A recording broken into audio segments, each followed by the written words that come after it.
அனைவருக்கும் வணக்கம். ஸோ என்னோட முதல் மேடை. ஸோ அதனால தவறுகள் இருந்தால் மனசு வச்சுக்காதீங்க.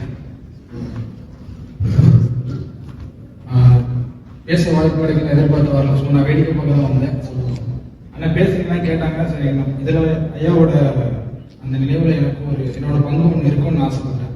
அதனால என்னால் முடிஞ்சது ஏதாச்சும் தெரிஞ்ச விஷயங்கள், ஏதோ 4-5 கருத்து தான் தெரிஞ்சிருந்தது. அதை எல்லாரும் பிரித்து பேசிட்டு போயிட்டாங்க.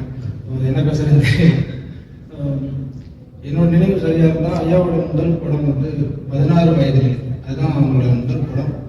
அது அந்த தலைமுறையிலிருந்து இப்போ இருக்க தலைமுறை வரைக்கும், அதாவது மீண்டும் ஒரு மரியாதை, அதுதான் ஐயாவோட கடைசி படம் நினைக்கிறேன், இயக்கிய படம். எல்லா படங்களும் பார்த்தீங்கன்னா எல்லாரும் ஒரு செட்டு போட்டு செட்டுக்குள்ள நடிச்சிட்டு இருந்த ஒரு காலம் அது. செட்டு தான் இருக்கும், அப்புறம் செட்டுக்குள்ள நடிச்சிட்டு இருப்பாங்க, ஸ்டுடியோக்குள்ள பண்ணிட்டு இருப்பாங்க.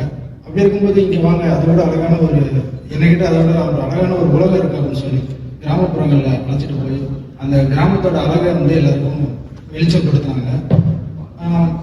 அதே மாதிரி பார்த்தீங்கன்னா எனக்கு பிடிச்ச விஷயங்கள் ஐயாவோட படத்துல எனக்கு பிடிச்ச விஷயங்கள் பார்த்தீங்கன்னா அந்த காதல் காட்சிகள் ஒன்றும் அவ்வளோ சூப்பராக இருக்கும்.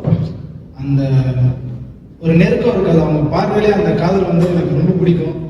அவங்க 2 பேர் பேசிக்கும் போது அந்த காதலிக்கு காதல் வருதோ இல்லையோ, அதை பார்க்கும்போது அந்த காட்சி மேல நமக்கு ஒரு காதல் வந்துடும். அது அந்த ஒவ்வொரு சீனையும் நம்ம பார்க்கும்போது நம்ம முகத்துல ஒரு சிரிப்பு இருந்துட்டே இருக்கும்.